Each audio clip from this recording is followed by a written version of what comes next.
Hey everyone, I'm Benj. This is What Could Be Bad. I'm very excited to be in the second episode of the second season.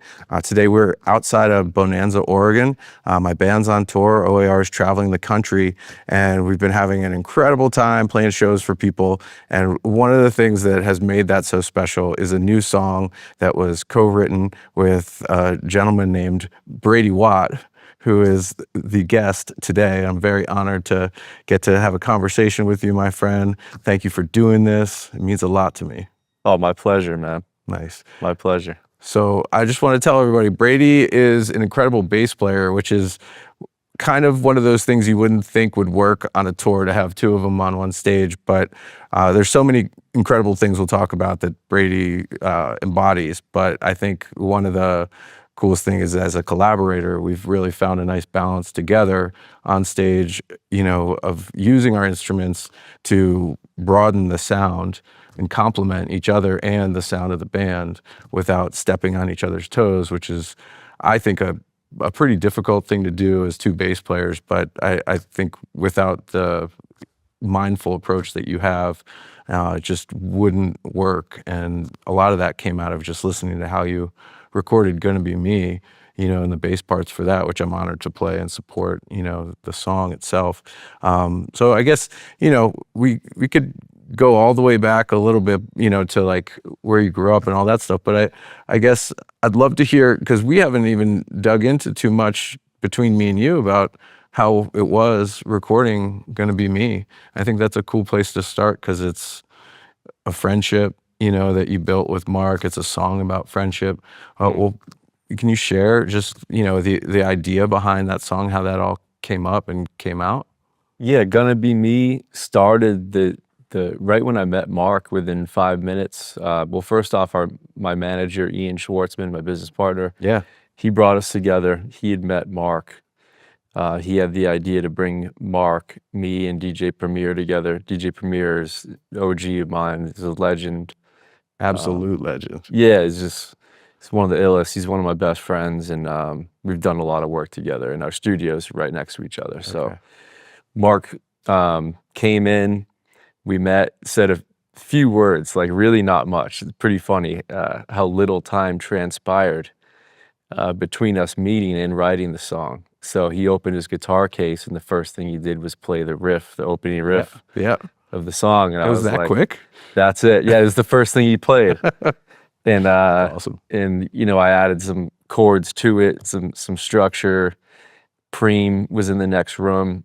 He started laying down the drum beat while me and Mark, because he could hear us through the talkback. Yeah.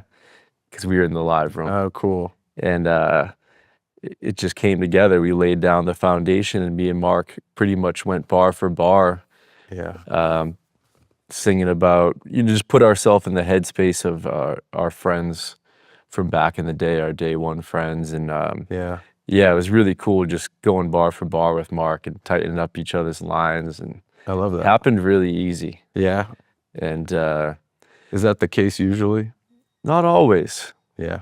Not always, but I feel like I'm not really a huge gearhead. I'm usually just trying to capture vibes. Yeah. Just really getting to it. Uh-huh. You know, you got to get a good song going, and you know when you got a good one going. And Yeah. sometimes meeting someone for the first time is a great way to start it off. Uh-huh.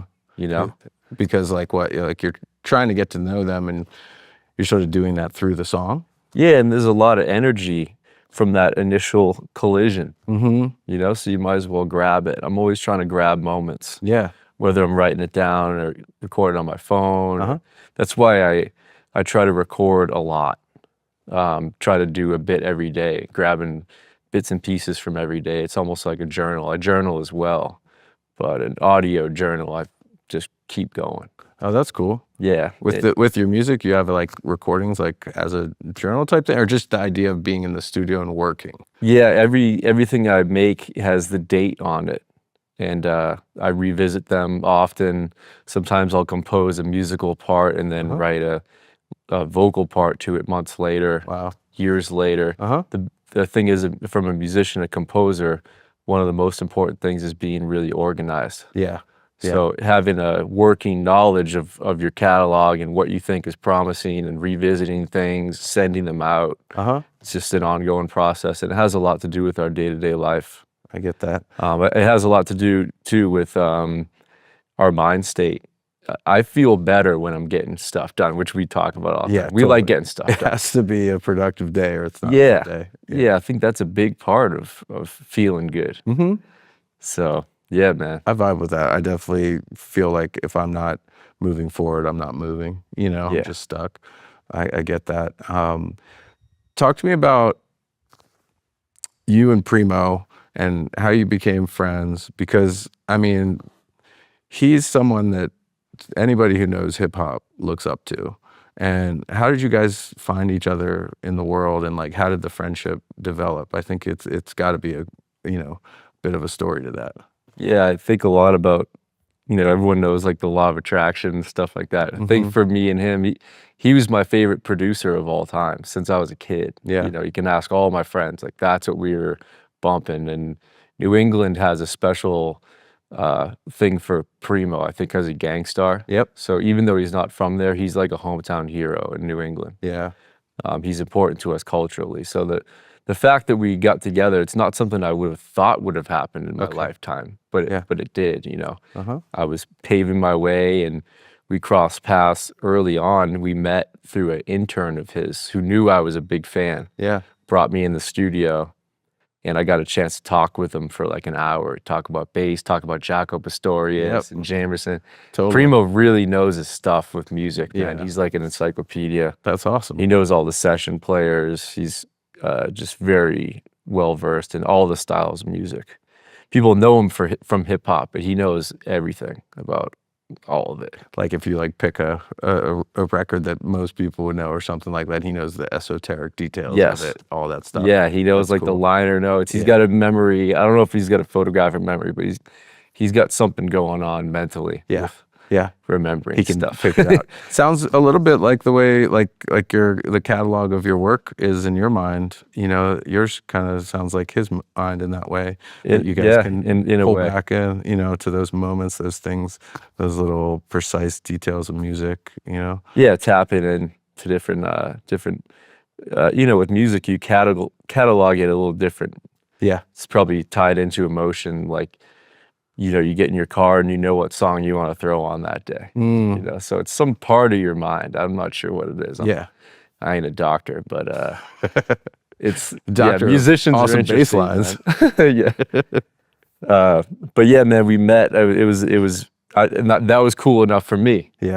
And then years went by, and he hit me up because he got an offer to do a Japanese tour with a live band for the first time, doing his catalog. And I'll never forget when he called me. I was sitting on the couch, and he called, and there's the classic Primo voice on the phone, and he broke down the whole scenario to me that he wanted me to be in the band and help put the band together.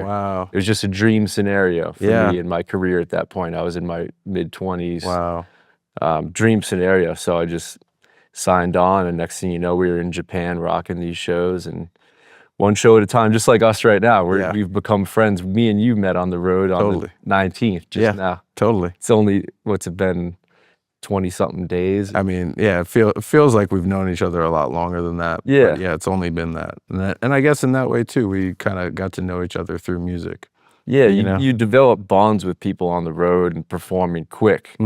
Deep bonds. Like, we have these relationships with all these musicians. It's different than our relationships with other people. 100%. So, you know, show by show, day by day, we got closer.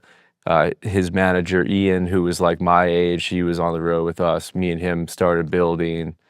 And that's really what it is. We toured the world together, became great friends, and you know, the rest is history, but it's still unfolding. We've done a lot together. Yeah, and I mean, this song is another step in that growth, like collaborating. I feel like with us, from my point of view, is just really cool because it's like everyone has their unique kind of, like they're the same skills, but they're within their own realms, and they've had their own lives, and now bringing them together, like it's that like it's emblematic of what the friendship song is the friendship you guys have now built, and Yeah. like it's building through our camp now. You know, getting to be friends with you, I feel like is like a byproduct of you guys having your own relationship, creating the song in that way, and now we get to embody that as a group on stage every night of the summer, which is a Yeah, huge gift. It's unbelievable, and it's such a testament to the power of a good song. Yeah. Because I'm here right now at this airplane hangar in parts unknown in America I love that. because of the song. Yeah, Like I totally. people keep asking, how'd you get on this tour? How'd you link up with O.A.R? Yeah. And I've thought about it a lot, and I'm like, it's that song. The Yeah. song put this into motion, Yeah. like the ripple on a lake. Yeah. As the song builds up to the music video, to the to the tour. We released Totally. the song the day that the tour started, and it's just working out so perfectly. Yeah. But it's because of the song. It is because of the song. I mean, I feel like there's almost like a life manifestation of like growth and things that happen. Like we all want to keep finding new ways of building our own things, our own platforms. But, you know, and we got to talk about bass and bars, which we're going to do. But, you know, like you have your own massive thing, you know, and we've been doing our thing as a band for so long, but we're always looking to keep it fresh, you know, and find new ways of doing what we do. So it definitely breathed life into that. You know, this tour feels different than other tours as well. So I'm really thankful for it. So we're talking about how thankful I am and we are about getting to do Gonna Be Me. And I had known who you were from bass and bars, you know, which I think is such a fantastic thing. Because one, it's showcasing a bassist who's awesome, hence you, and it's highlighting how important bass is in so many songs that we all love, and it's elevating hip hop culture and bringing a lot of songs back that people haven't, you know, listened to in a while, and just music in general. It's not just hip hop, right? Yeah. But a lot of hip hop, which is awesome. But I love how you make each song its own new thing. It doesn't sound exactly like what we all know of that song, and you're really creative in the way you do that. You know, looping things, using your bass as not just like a, you know, the glue between the rhythm and the melody, but you're using it as just a rhythm instrument. When, you know, I've seen you like scratch the strings and, you know, loop things. Like it's really creative and exciting to see that. How did you come up with the concept for bass and bars, and what did that grow out of for you? Well, it was, I think, 2018. I was releasing music as an artist. I'd, you know, dropped so many songs, and I'd already had a full career. But not as much of a following, but I'd been on the road. I'd done a lot more behind the scenes. So we were thinking of ways to roll out these songs. And we were like, why don't we do a content thing, since I'm friends with all these rappers over the years? Just, you know, they owe me favors, or we're friends or whatever like that. That's my actual network. Talib Kweli, Evidence, all these. I know a lot of these guys. Yep. So I was like, why don't we do a series? Well, it was Ian's idea, my business partner, Ian. Yeah. It was his idea. I had done it before and didn't call it Bass and Bars, though. Okay. Yeah, there's videos of me doing it, like pre-Bass and Bars. I didn't know that. Yeah. I got to check some of those out. Yeah, they're out there. Yeah. But we decided to make it a series. We shot a couple. We shot one with MC8, and then we shot the one with Evidence in one day. Oh, no shit. And MC8 was in a hangar, actually, kind of like this. But Really? not for airplanes. Okay. It was like another type of thing in LA. Yeah. And basically, yeah, the idea was just bass and vocals. And right when we dropped the first one, it was very evident that it worked. So as a creator, you do so much work and you release all these songs. You know when you drop something, it hits different just off the response. Yeah.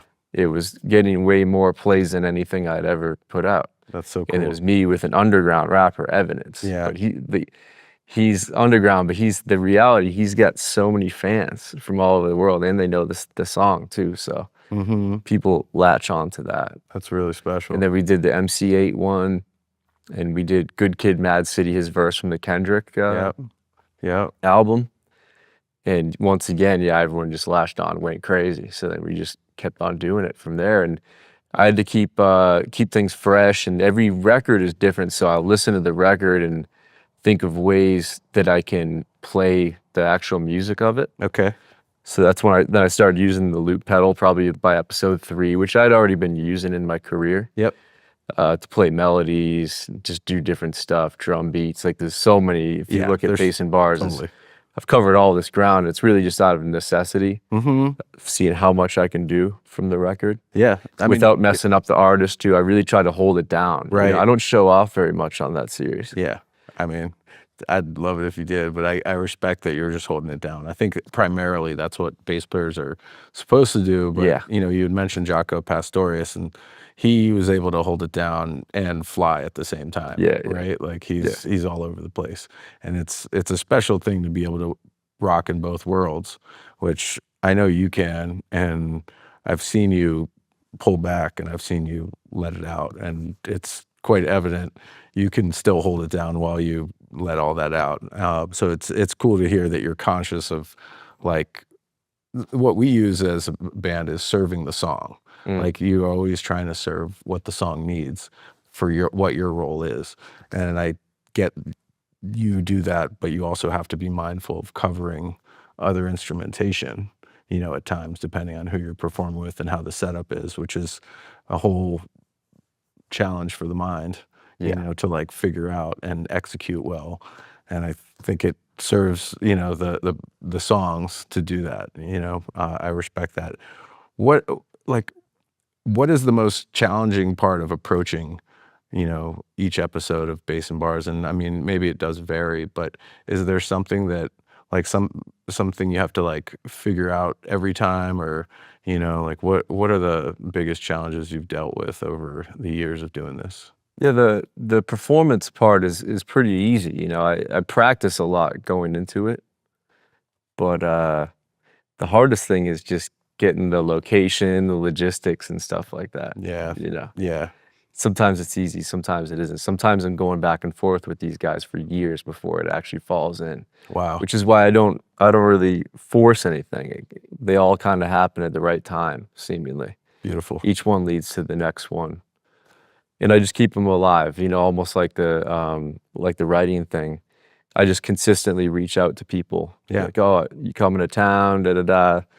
Just keeping tabs on guys. That's really cool. And, that's really how we do it. We don't have an agency or anything like that. It's just me, Preem, and Ian. Yeah, very personal. They're co-owners of the series too, Oh, so okay. they're involved in That's awesome. all that stuff. I didn't realize Prima was. Yeah, That's awesome. Yeah. I mean, that's like, when you look at the listings on, like, a, professionally done, whatever that is, but like on a television show, and you see the credits afterwards, the amount of people that are involved, I think it serves the efforts themselves to, like, have great teams, and that frees up the creator to be more creative, to not have to wear as many hats.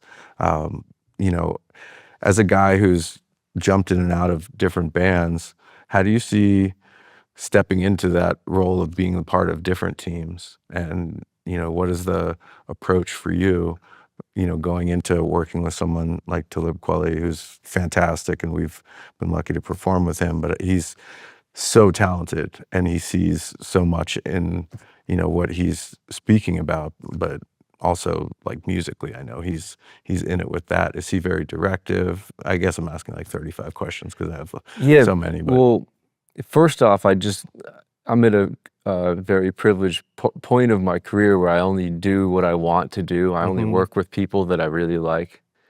I only work on music that I'm really, really excited about. Like, I don't have to do any crap I don't want to do. Yeah, God bless. And that's like a level to get to as a musician. Sure. Most people don't even get there. Yeah.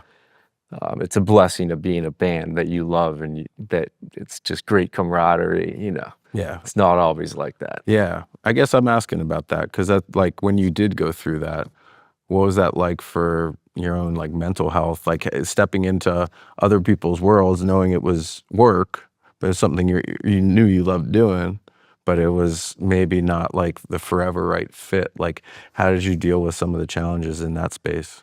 Yeah. Some years weren't all that easy. You know, there was times where I was working with not the best of company, you know, in my younger years. Because as a freelancer, you know, you're in and out of all these situations. Yeah. The game's generally been good to me, but I've had to definitely endure shit. You know, I'm in the rap game. Like, I'm not from school band. Like, Yeah. I'm really made my name playing in working in the rap industry. I'm not from the jazz world. I move in those worlds. Mm-hmm. But yeah, I've seen my fair share. You know, there's a lot of Tough camps, egos. huh? Yeah. Yeah, man, there's like a Yeah. lot of egos and there's a lot of stuff that goes on, man. So you Okay. got to have a thick skin, Yeah. you know, if you want to move in that world in particular, That's a because mindset in it's real. itself. Yeah, to It's be very real. strong, like to go through things and like know who you are. Yeah, and to, you know, to match people's energy, man, you got to be a certain kind of guy, I think. Mm-hmm. So luckily I was able to get through all that. You know, a lot of things have made me stronger over the years and wiser, and but it's also taught me to align with like-minded people that are on the up and up. And Amen. yeah, it's a blessing, man. It's a blessing being with you guys. You guys are just awesome people on the Thank road, you. man. Just great friends. Thank you. Yeah, I it's inspiring. I've been taking appreciate notes that. because all you guys, you're all dads. You know, I'm seeing how you have uh, to balance your bandwidth of being, you know, about to go on stage in front of 10,000 people, and you're checking on your home stuff. You Yeah. know, the alarms going off, all those little things back home. Yeah. So I still haven't gotten to that level yet where I'm like really balancing a family Yeah. and doing this extremely high pressure job that we have. I used to act like, because I don't want to like put negativity in the universe. I used to be all like, "Oh, it's cool. Like I'm not nervous. Like I can handle anything," and Yep. kind of downplaying what I do. But like lately, I've been like, "No, this is really high pressure work," and sometimes my bandwidth like isn't there. Yeah. You know, when someone's complaining on the phone about this and that, I'm like, "Yo, like I'm about to." This is an opportunity to do well. Like you gotta, Yeah. yeah. So like one of the biggest things for me is being in the right headspace. You know, most of our Sure. job is that actually, especially on the road. It's a difficult place to maintain that equanimity, Yeah. when like so many things come at you on a daily basis and faster. I was telling somebody about like when we just went through San Diego and LA, and the amount of, I mean, I'm blessed to have this problem. Let me start with that. So I'm not like, it's like total like good problems to have, is the amount of messages I was able to, receive from like people coming out in LA as well as in San Diego. I live in Encinitas, which is basically like between the two. And it's a lot to take on. And then balance out resting at night and getting like proper sleep when you're on a moving bus. Yeah. That's like a whole thing that can go different directions. Yeah. I think over the years, you get used to running on fumes, Mm. and doing that because like the moments, like you said about like creating moments, like those are going to pass if you don't reach out and take them or make them the best they can be.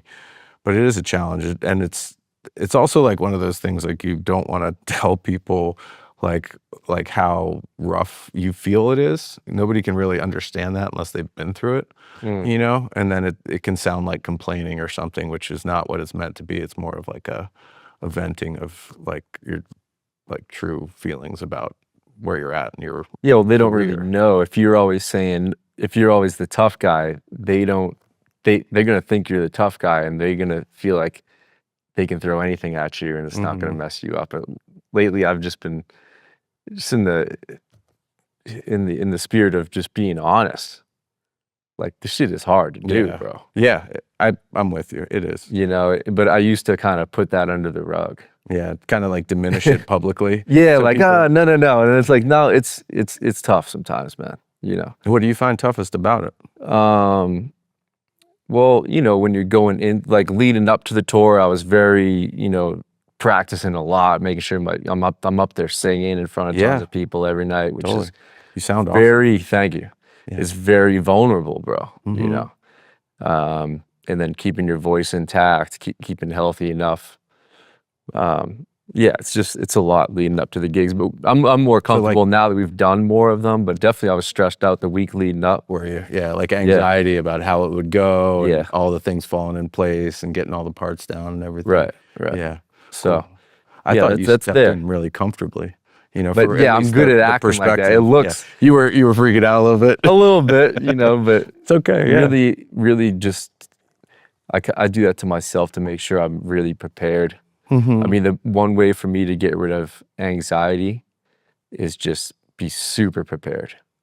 It's the only thing you can do. Yeah. Is just like over prepare for stuff. Bass and bars, even if I know it, I'll just sit there and like just drill the hell out of it. Yeah. I really like practicing. It makes me feel comfortable and centered. Yeah. Really knowing the material. So that way when you're up there, it looks effortlessly. Yeah. I think that's a good place to be at with it internally for me too. Like, because if you go into a show and there's that one song you're not sure of, and you can end up thinking about that one thing when you're playing these 12 other songs and you're not able to be in the moment. But if you are prepared, that anxiety, for me, it's anxiety. I know that's like I deal with that. So yeah, it goes away with that preparation. Yeah. And it's actually something as a band we used to not do. Like, we used to never have a set list. We used to. Oh wow. Yeah, that was so. That gives me anxiety. Like, even just thinking about those Not having times, a set list I'm is like, scary. Yeah. yeah. And recently, this tour is the first tour the set lists have been written, mostly ahead of time. Like, we had a Word document or whatever that was going around before the tour started that was like the first 10 shows, and now we have all these variations of those first 10 shows, so it's kind of in the same lane, or we'll add or subtract songs here and there. But that helps me, is when I know that, like, this is the funnel. This is where it's all going in through. It's good to know what's coming next musically. Yeah.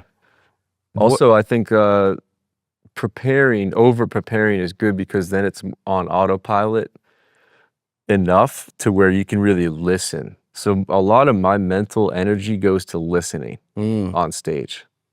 This stuff, like, I'm doing it, but I'm listening to everyone else. I'm listening to the parts you're playing. Yeah. So that I'm playing in the right register. Because these are songs we've done night after night, but we're improvising every single time. Yeah, it's different every time. It's always going to be different. So my focus is there, and it's the preparation frees that up in my mind and able to do better. That's cool to hear, and I respect that. I think the idea of listening actively is something that this whole What Could Be Bad podcast is trying to do, because part of it for me, like, the point of it is to learn how people deal with the challenges they face, and as a bass player, like, you face the same kinds of things of, like, supporting a band and pulling all those things together. You also wear other hats too, which is a whole thing, with singing and all, which I'd like to talk to you about. There's a lot of bass stuff I could hit you up on. Yeah, I like that thing. Save that from a dressing room one night for you. Made you go looking. You're like, where's my 40? Yeah. My 40 ounce. But so, like, singing, was that always natural for you, or is that something, I think you told me you took some lessons to, like, improve your skills with that? I never intended on being a singer, professional singer. I was always, like, probably pretty good at it. Just from being a musician. Yeah. I had a leg up, but it wasn't something I was interested in pursuing professionally. I was very locked in on the compositional end of things and playing bass. I've also been really good at bass for a long time. Everyone knows that. Eventually you have the story of who you are going. But what if there's more to who you are? You don't really know until you do it. That's what this is for me. You might have more going on. Yeah, and I think your that's biggest awesome that you saw more in yourself to approach. It's weird to me, because, like, I just hadn't intended on it. Even my mom is like, I can't believe you're singing on the record. It wasn't a goal, like, oh, I'm doing this, but I secretly want to be a singer. I just didn't really enter my mind. Yeah. It's kind of like, they do that and I do this. Yeah. And then eventually during the pandemic, I was producing these records, and a lot of the rappers weren't really coming with hooks, so I started to come up with hooks to finish these projects. And it's the most important part of the friggin' song. Yeah. Totally. So I started like demoing hooks and kind of was feeling myself. I was like, this sounds good, you know. That's And cool. I've had people, you know, girlfriends and stuff like that, be like, you're a good singer, you should be singing. Like there was A couple of some like chatter, and I'm like, whispers, maybe yeah. I should start doing it. I have a studio with the best mic you can buy next to my friggin' head. Yeah. Why not just like try it out? And I did a record. I demoed it for Wiz Khalifa and Papoose Cool. called "Is It Worth It?" And the lyrics was, "Is it real and is it worth it? Grinding all your life. How's it feel when I prove you wrong right in front of your eyes?" That was the whole bar, and that was and I laid it down for someone else to sing, Yeah. and but everyone loved it. And I produced the rest of the song, played all the instruments, Wow. and everyone loved it, Wiz included. Next thing you know, I'm flying out to LA. I'm featured on the record as a singer, and I produced it. I'm in the video rocking That's out so on some cool. rock star shit. Yeah. We got paid a bunch of money. I got in the Netflix series. Sweet. And then I was like, I'm a professional singer now. Yeah. Yeah. All of a sudden, it was just, I had a lot of validation. Yeah. And that was important because even in my own mind, I definitely had thoughts of, oh, am I jumping out? Am I changing my brand up too much? Am I getting out of my lane? Like, Yeah. you know, you're going to be your own worst enemy when you start something new like that, especially something vulnerable like that. You're like, am I being like kind of taking too much and too much of me in the spot? Like, what is this really? But that's just all bullshit, man. Yeah, if you write a good song, it's just a good song. And the truth is we all use our voice and we use our words every day. Yeah. It's not rocket science. A lot of this stuff is really simple. So such an interesting parallel, just not trying to personalize this too much, but what you're talking about, finding your voice through music, you know, as opposed to you, I don't think I have a singing voice. Like you never know. I've tried. I've done some lessons, and I think I'm better off just playing bass, especially like in the dynamic of our band. It's like there's plenty of people who are singing on stage. They sound awesome, cool. But finding my voice through the podcast, you know, it was one of those, a similar thing, I bet, where it's like a little bit of trial by fire, and also just the doing of this. I'm sure you can relate to that, of like how, like you just have to do it, and you know you're going to make some mistakes, and you know things won't go perfect, but it's more about like continuing and learning and growing daily, and continually doing, right, and not stopping just because you have some time that like one of my mics went out on the last episode of the last season, or had like interference stuff happen, you know. And it's just kind of like, you know, like part of moving forward is you have to accept like sometimes that isn't going to be for me at least, it wasn't perfect. Like, even though I'm very much driven to seek perfection and to be prepared and to like fully be ready for whatever, like finding this was healthier even with mistakes than it would have been without it all, you know. So like I'm glad I stepped into that. It makes you feel good, right? Like you just like doing it. It's like almost like a new baby for you. Yeah. It feels good. And I think you just follow that at the end of the day. That's a good compass. And not get too caught up on the end goal. Yeah. You got to just do each one, each song, each journal entry, each vocal lesson, practice every day. I'm only really concerned with the day to day. Yeah. If you jump to the end, you can psych yourself out and end up quitting. Yeah.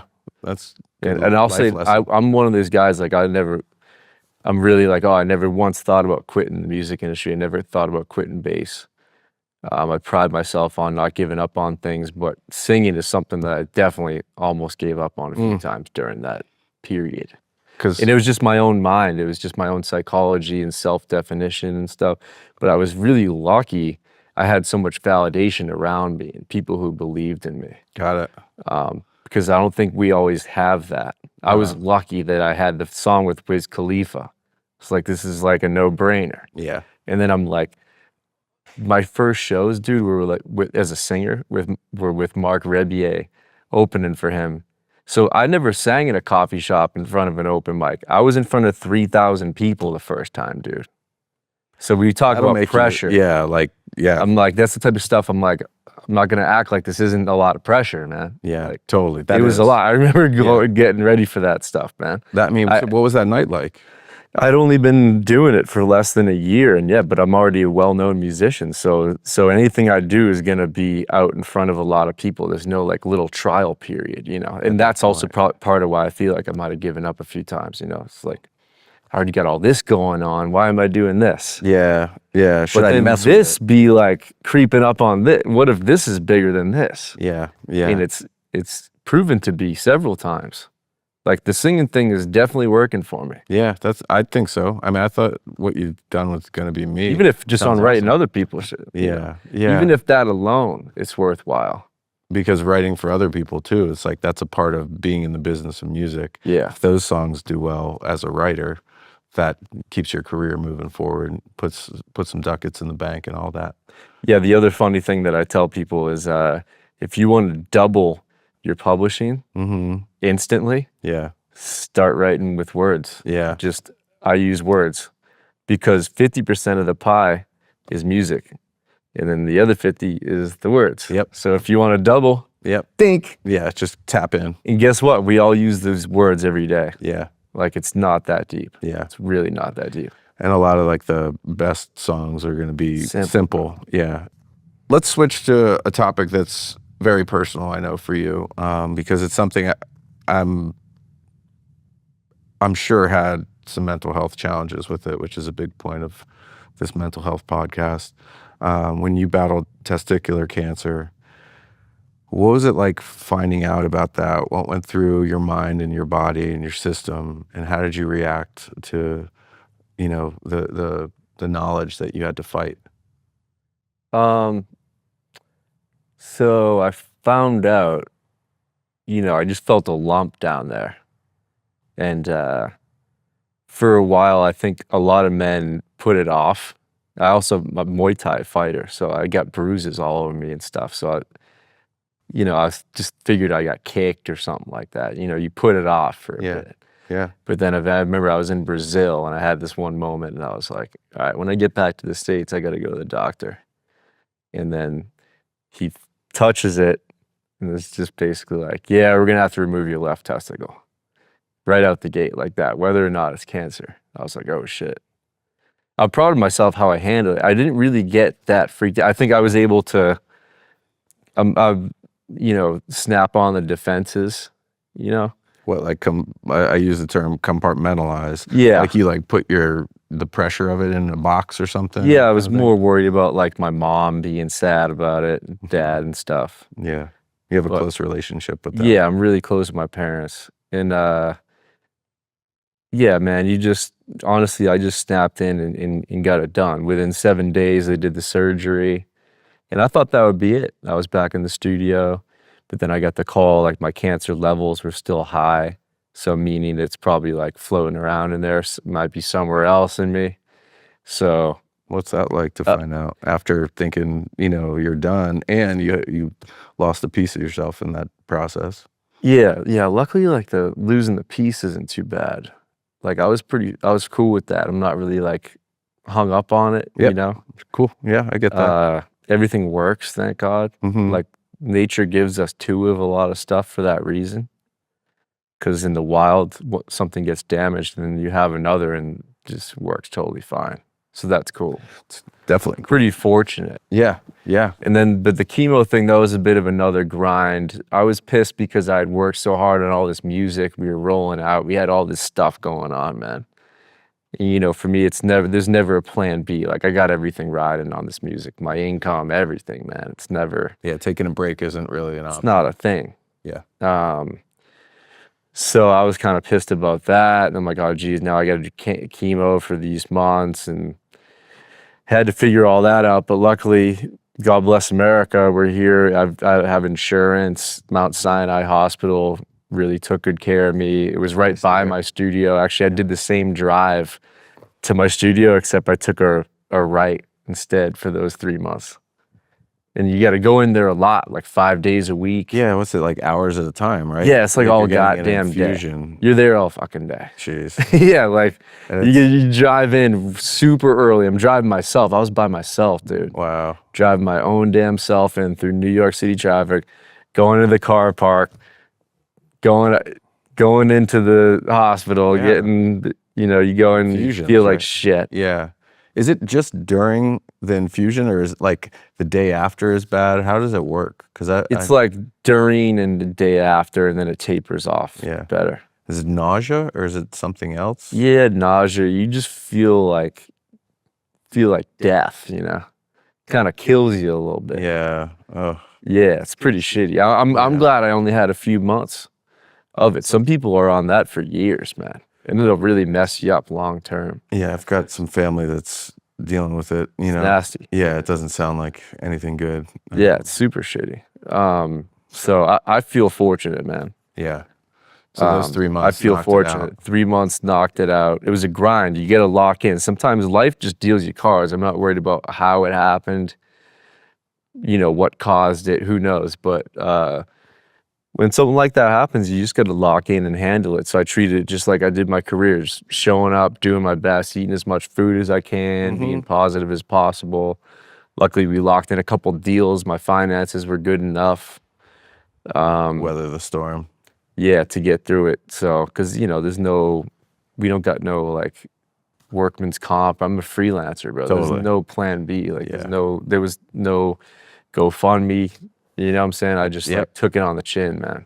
It's a lot. Sometimes you got to do it. Yeah, I mean, how was it staying positive in that? Is that, I get that's like who you are naturally, I can say just knowing you now, but like in a time like that, how challenging was that? And did you have to lean on anybody, or how'd you Yeah, I get so fall much back on it? support from friends and family. Yeah.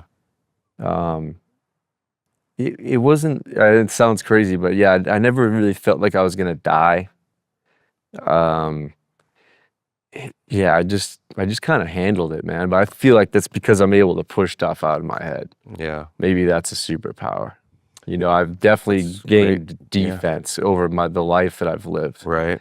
And but that's one of the big things that when people ask me how cancer changed me, is I feel like it broke me open in a lot of ways, because I think I became too hard from like just life and Yeah. being a musician and on just the whole thing. Yeah, I'd become a bit too defensive, and I feel like it opened me back up again. Yeah. Yeah. In a lot of ways, I feel different, more loving, more empathy. You know, like I didn't cry really until I was like 35. Now I do all the time.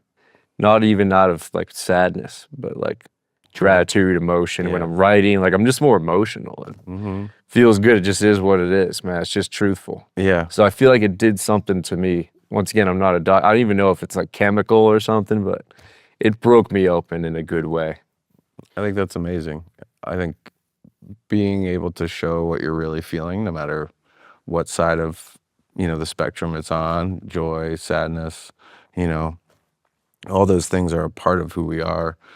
And mentally, I find that it's really healthy to not code that in anything, not to hide that, and to be able to be in touch with it, and to understand that like the acknowledgement and the processing of that really keeps us in our center, right? Yeah. Like it's like we do feel all those things, but we don't always acknowledge all those things. And for me too, after all my stuff, and obviously with this, that's what I'm trying to do is like not just have mental health talks about the negative, but like yeah, like I'll cry when I'm overwhelmed with joy because I watch my kid like put a puzzle together or something like that. You know, it's just like not only thankful that he's alive and able to do that, but that I'm alive and able to watch him do that, you know, is a pretty amazing thing.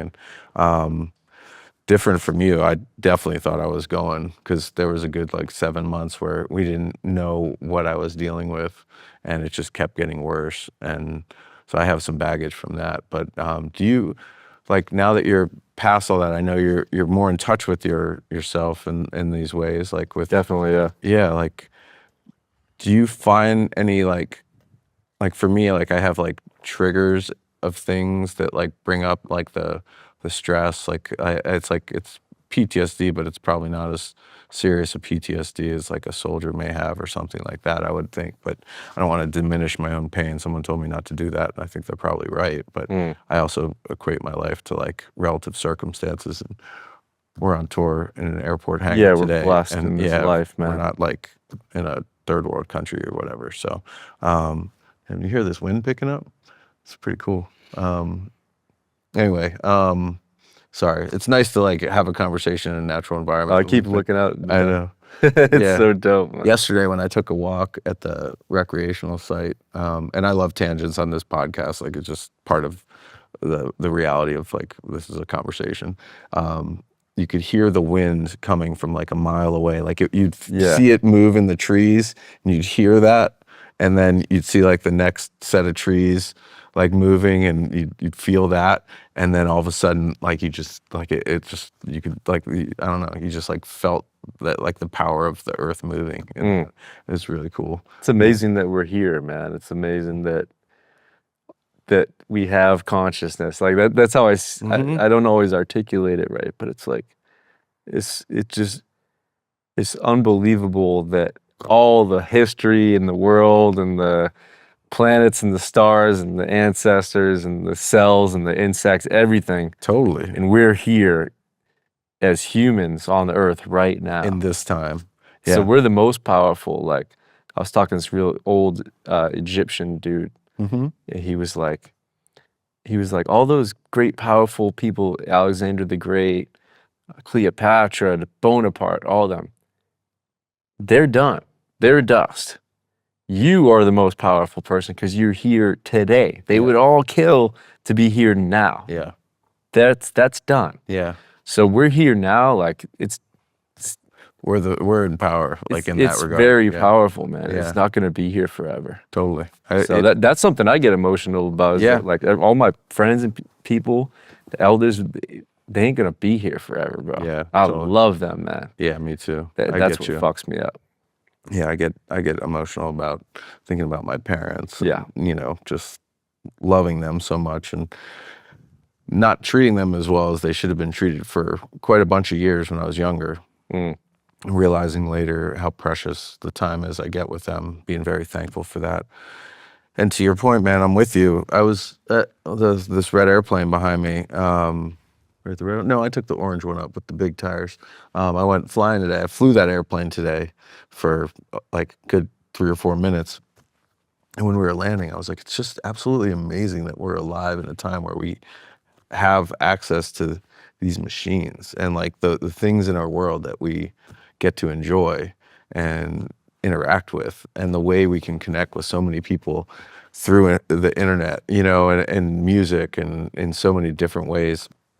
The way it works is just like deeply, deeply affecting when you get down into it and think about it. It's outrageous. It's outrageous, the odds that we're here.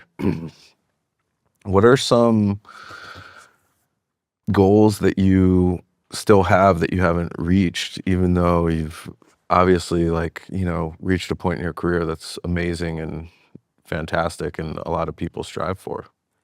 I want to do bass and bars till I drop. Keep a real solid rapport with everyone. Be known as like a good guy there's no skeletons, man. For bass and bars, in order for that to keep working, I gotta keep everything real kosher, right? Yeah. Like no scandals. No scandals. You know, I'm not even worried about it. But it's like, if I keep on being solid, that's gonna keep being solid. Because they're getting with me. They're like, oh, this guy, he's good at what he does, and he's dope. He's a good guy. You know what I'm saying? Yeah. Keep that going. Yeah. Forever. I want to keep bass and bars going. No matter what happens in my career, be up episode 1,000, whatever. Yeah, that's cool. Because it'll always be able to, it'll always work. You know, the views will go up and down, but this big artist with songs is going to work. Yeah. So I want to do that forever. Love that. And then with my artist career, just keep making the best songs possible and putting them out the best way possible. Yeah. Those writing, just following this journey. Just each one leads to the next one. I can't really call it. So I'm just focused on whatever we just released and whatever's next. Yeah. But yeah, definitely just having a massive catalog. I've seen a lot of evolution in my own musicianship. So I don't know where am I gonna be in 5 years?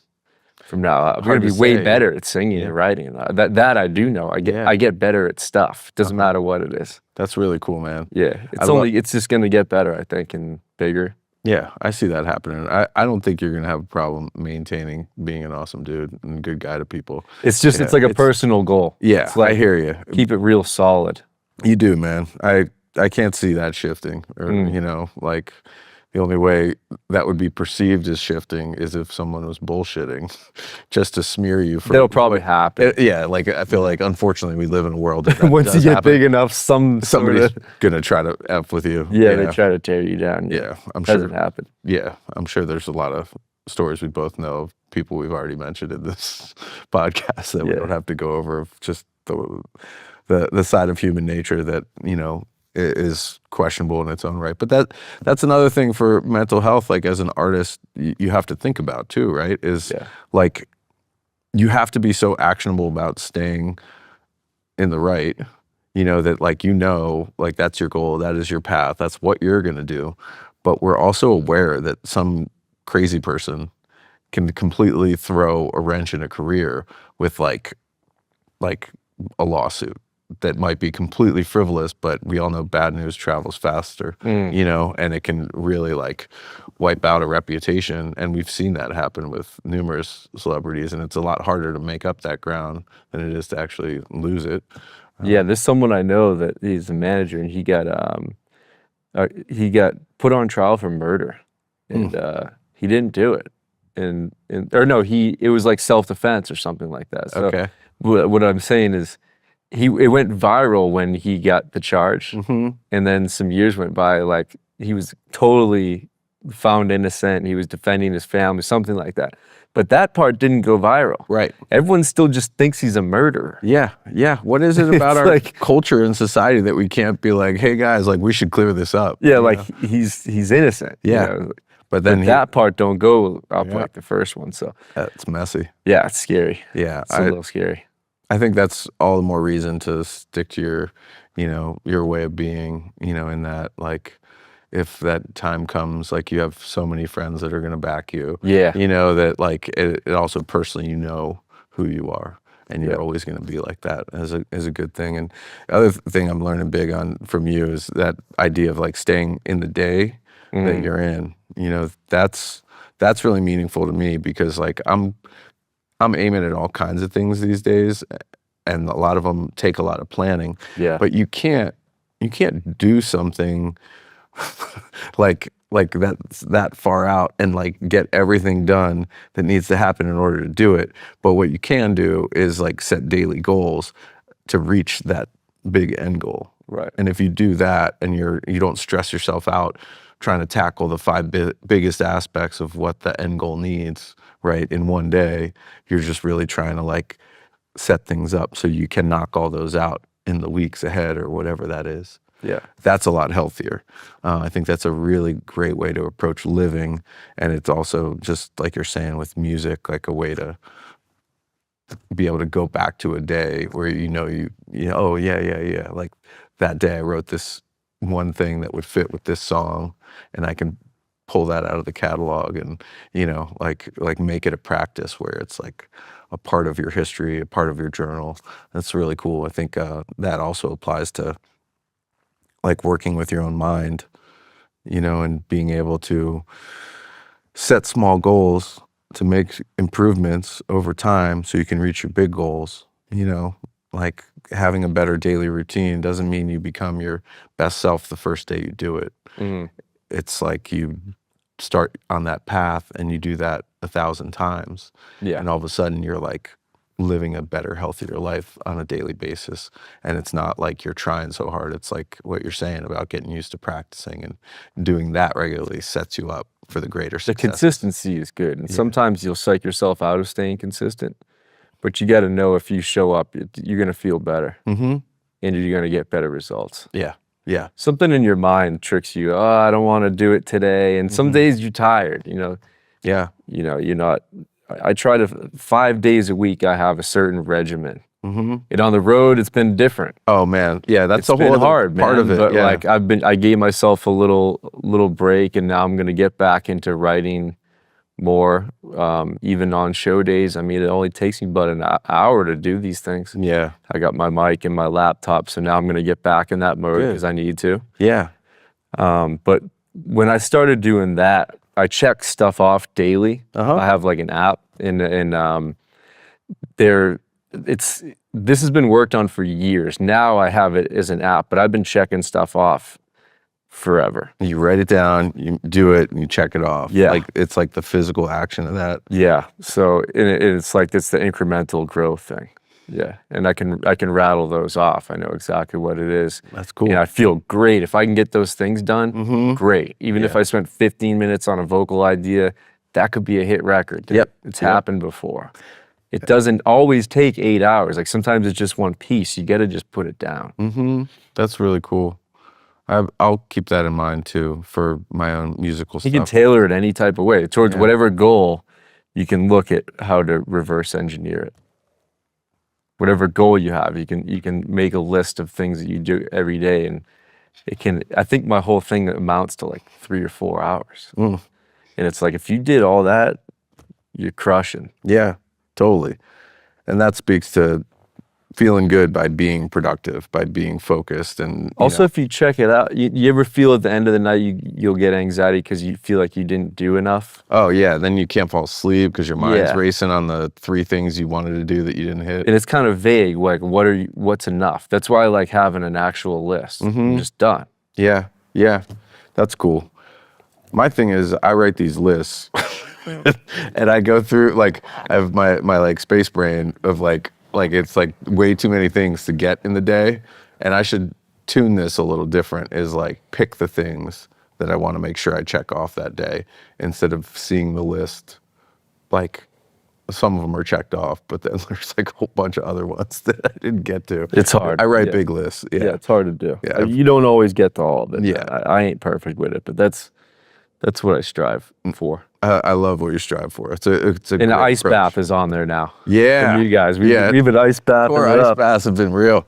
Them real things helpful. help, bro. Yeah, I know, right? I could go for one today. Yeah, I'm sure there is honestly. one out here, knowing these folks. But They probably have one. This has been an unreal place to spend any kind of time. Okay, so this has been a very inspiring, awesome conversation, just like all of our awesome conversations this whole run. The last question I've got for you, Brady, is I'll throw a what could be bad record pull at you. And this is where I ask you to share a song. Could be, if there's more than one, that's cool, or whatever, or an album or something, I can work with that. But really just a song, hopefully, that speaks to, something, an inspiring time in your life, something that's inspired you, not necessarily an inspiring time, something meaningful to you, and why. Well, one that comes to mind, just because I've been listening to this song all the time on the road, is called Porch Light by Josh Malloy.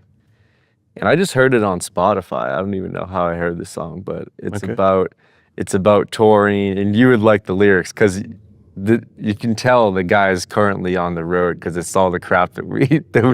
Like, awesome. you got to hear the song. It's called Porch Light. Yeah, I want to hear it. It's I haven't just heard about that. the day-to-day road stuff and working really hard out here. And it's also glorious, though. We ain't complaining, but also just coming home to something. Cool. Having your home life intact. That's pretty much what the song is. And certain that. songs just speak to me. I don't know anything about this guy, but I heard it and I've been listening to it on repeat. So I love it. I love it when you find something like that because it like opens you up to like a whole another thing that you didn't know about it, like one way or another, whether it's the artist or that song or whatever. Oh, I fall in love with songs, man. Yeah. Certain ones are just magic, bro. I love that. I mean, that's probably why we're doing what we're doing. Yeah. Because we have such a tie to the music, Music's one of the last magical things we got on Earth. Yeah.